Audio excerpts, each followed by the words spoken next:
Halo teman-teman, kalian tahu Pak Ahok? Siap yang tidak kenal dengan Pak Ahok yang suka ngomong ceplas-ceplos. Beliau mau buka rahasia. Mau dengar? Ayo kita saksikan. Dari Makobrimob, itu kan masuk BUMN nih Pak Ahok. Belum. Oh belum ya? Aku diwajibkan ke luar negeri. Wih. Karena dianggap bisa mengganggu. Oh, pantesan waktu itu Ada orang bilang jalan-jalan ya? enak, bener lu. Honeymoon ke luar negeri. Iya. Saya bukan honeymoon, itu honeymoon, moon. Setiap kali. Karena 6 bulan moonnya kan. Kemana itu Pak Ahok? Kalau pakai moon kan bukan man, ini moon, ini 6 bulan. Pokoknya nggak boleh pulang. Habis 3 bulan janjinya setelah Pilpres boleh pulang.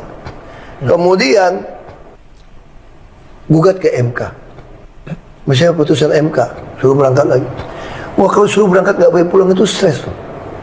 Menurut Pak Ahok, dalam wawancaranya bersama Mbak Didi dan Mas Iyo di tayangan Taktik di kanal YouTube 2045 TV ini, ada alasan khusus kenapa dia harus segera menikah setelah keluar dari penjara di awal tahun 2019, di awal tahun Pilpres 2019.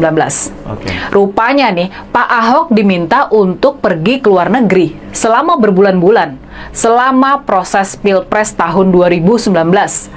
Sosok Pak Ahok dianggap membahayakan elektabilitas Presiden Jokowi.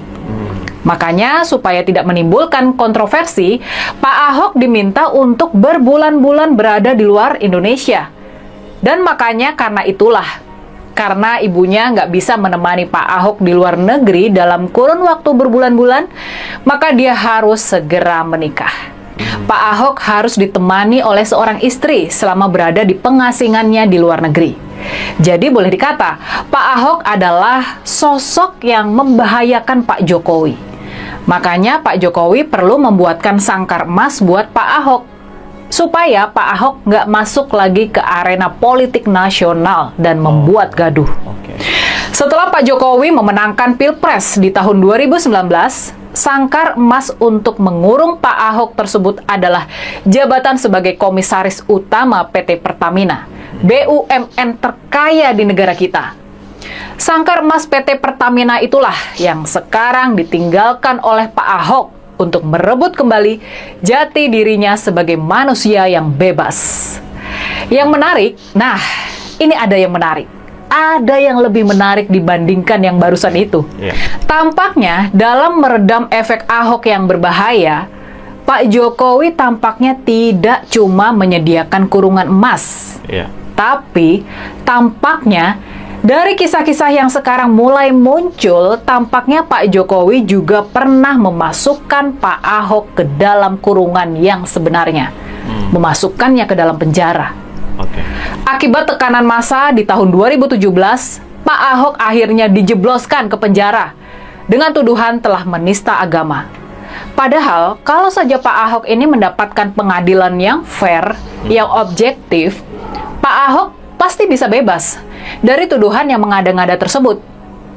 Tapi Pak Ahok tidak mendapatkan pengadilan yang fair. Dia dijebloskan ke penjara dan bahkan setelah itu dia ditekan agar tidak mengajukan banding, agar kasusnya segera mereda, dan dia bisa tetap berada di dalam penjara. Untuk kepentingan elektoral Pak Jokowi menjelang Pilpres di tahun 2019, Pak Ahok harus dikorbankan, dimasukkan ke dalam kesunyian penjara. Memang sungguh tidak mungkin Pak Ahok dimasukkan ke penjara tanpa restu dari Presiden Jokowi.